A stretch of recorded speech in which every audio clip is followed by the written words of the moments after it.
코리아 선교방송 가족 여러분 안녕하세요. 오늘은 창세기 2장 말씀을 가지고 함께 우리 인간의 정체성에 대해서 한번 은혜를 나누고자 합니다.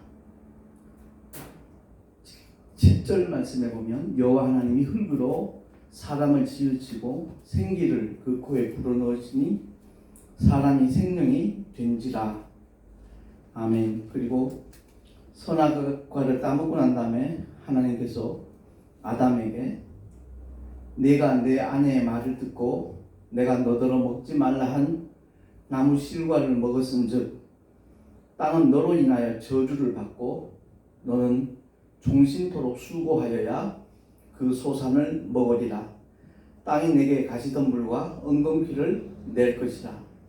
너의 먹을 것은 밭의 채소인즉 내가 얼굴에 땀이 흘러야 식물을 먹고 필경은 흙으로 돌아가리니 그 속에서 내가 취함을 입었습니다. 너는 흙이니 흙으로 돌아갈 것이니라 하시니라. 아멘. 그렇습니다. 우리가 사람으로 태어나서 일평생 사람으로 살다가 인생을 마치는데 정작 자기가 누구인지 어떤 존재인지 제대로 모르고 세상을 떠나는 경우가 너무나 많기에 우리를 창조하신 하나님께서는 우리를 어떻게 지으셨나에 대해서 말씀을 통하여 한번 살펴보도록 하겠습니다. 대다수의 사람들이 당신은 누굽니까? 라고 물으면 자기 이름을 댑니다. 그 이름이 자기인 줄로 생각하죠. 좀 더 나아가서 아무개의 아들이다, 딸이다, 혹은 자기의 신분을 말합니다. 회사에서의 자기 위치라든가 아니면 학생, 군인, 사업가 이런 것들로 자기 자신을 표현을 합니다. 그런데 정작 우리 인간은 항구적인 존재와 시한적인 존재로 구성이 되었다는 것을 성경은 말씀을 합니다.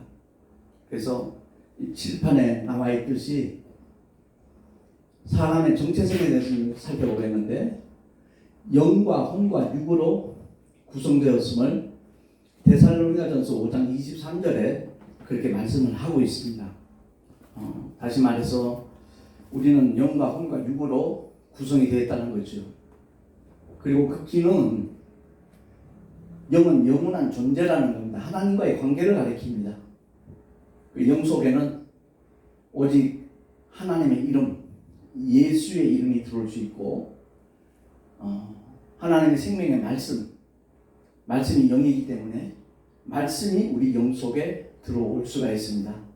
그리고 예수의 이름으로 보내심을 받은 진리의 영이신 성령 하나님이 우리 영 속에 들어오실 수가 있는 겁니다. 그 외에는 그 무엇도 우리 영에 들어올 수 있는 존재가 없습니다. 마귀도 못 들어오고요. 귀신들은 말할 것도 없고요. 그 다음에 혼은 뭐냐? 실제적인 나를 말합니다.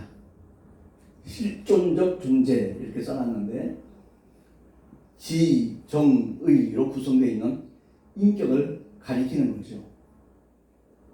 자아를 뜻합니다. 그 다음에 저와 여러분의 몸, 육은 한시적인 존재입니다. 물질은 영원하지 않습니다. 언젠가는 사라집니다. 근데 그 한시적인 존재는 땅에 소산물이 있어야만 그 목숨을 부지할 수가 있습니다. 그래서 땀 흘려 일을 해야 땅의 소산물로 우리가 식량을 삼고 건강을 유지할 수 있고 정상적인 활동이 가능하다는 겁니다. 이렇게 영과 혼과 육으로 구성이 되어져 있는데 이 세상 살아가는 동안에는 영이 죄를 가졌건 그렇지 않건 상관이 없습니다. 혼과 육만 결합되어 있으면 얼마든지 배울 수 있고 느낄 수 있고 결단하여 행동할 수 있고 그 육을 통해서 모든 정보를 세상의 지식과 정보를 얻을 수 있으니까 혼과 육만 있어도 살아가는 데는 조금도 지장이 없습니다. 그런데 때가 되면, 인생을 마치게 되면 영혼과 육체로 나뉘어집니다. 영원히 분리되어집니다. 이를 가리켜 성경은 죽음이라고 말하죠. 야고보서에 나와 있듯이 영혼 없는 몸이 죽은 것 같이 행함 없는 믿음은 죽은 것이다. 이렇게 설명을 하고 있습니다. 그런데 중요한 것은 육체는 한 줌의 흙으로 돌아가면 그것도 끝이지만 그 육체 속에 담겨지는 실제적인 나, 이 혼이 자기 영이 어떤 상태인가에 따라서 가는 곳이 완전히 달라진다는 거죠. 첫사람 아담이 하나님께서 먹지 말라 명하신 선악과를 따먹는 순간 죄가 이 세상에 들어왔습니다. 그래서 모든 인류는 사실은 죄인으로 태어나는 겁니다. 신분이. 그 죄값으로 영원히 꺼지지 않는 불못에 던질 수밖에 없는 그런 불행한 존재가 되고 말았던 겁니다. 하나님께서는 사랑이시기에 이를 방관치 아니하시고 외면할 수 없어서 2000년 전에 하나님의 독생자를 이 땅에 육신의 모양으로 보내셨습니다. 처녀 마리아의 몸을 빌어서 성령으로 잉태되어 하나님의 아들이 오신 겁니다. 아까 우리 창세기를 봤듯이 우리의 몸은 흙에서 취하였기 때문에 흙으로 돌아갑니다. 재료가 흙이라는 얘기죠.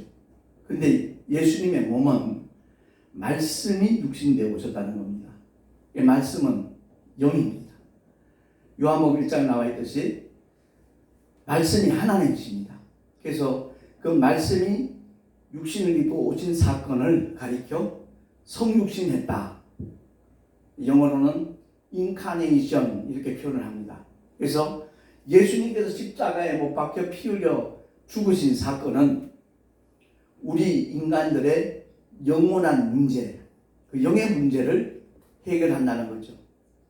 달리 표현한다면 예수님의 육체는 우리의 영과 동격이라는 겁니다. 그래서 주님께서 피 흘려 주심으로 말미암아 아담이 지은 원죄를 비롯해서 저와 여러분이 이 세상에 태어나서 얼마나 마음으로 생각으로 죄를 짓습니까?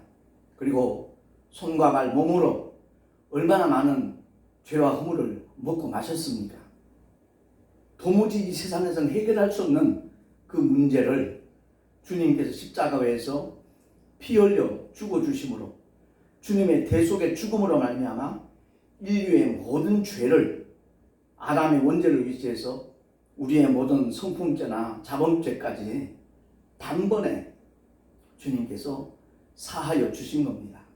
그래서 죄 아래서 일평생 매여서 사망 권세 잡은 자 마귀에 끌려다니며 종로로 타던 우리로 하여금 그리스도 예수 안에서 하나님의 자녀가 되는 권세까지 허락하시는 것은 바로 하나님의 사랑 때문에 그렇습니다. 누구든지 그리스도 안에 있으면 새로운 피조물이라 고린도후서 5장 17절에는 그렇게 선포를 하고 있는 거지요. 어제까지 강도짓하고 사람을 죽였다 할지라도 예수가 누구신가를 알고 십자가에서 같은 날 같은 시간에 처형당하는 한편 강도는 당신의 나라에 이를 때 나를 긍휼히 여겨달라고, 나를 기억해달라고 자기의 마음을 고백함으로 말미암아 그 고백 때문에, 그 믿음 때문에 그는 한날 한시에 낙원에 들어가는 정말 축복의 주인공이 되었다는 것을 성경은 말씀을 하고 있습니다. 그래서 저와 여러분이 이 세상 살아가면서 가시적인 세계, 육신의 문제 때문에 모든 것을 이렇게 올인하는 모습을 보게 됐죠.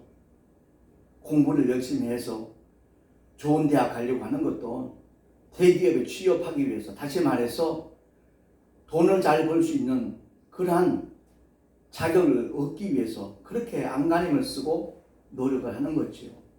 근데 육신의 요구를 다 충족시켜준다 할지라도 반드시 언젠가는 한 줌의 흙으로 돌아갈 수밖에 없는 것이 바로 우리 육신의 존재입니다.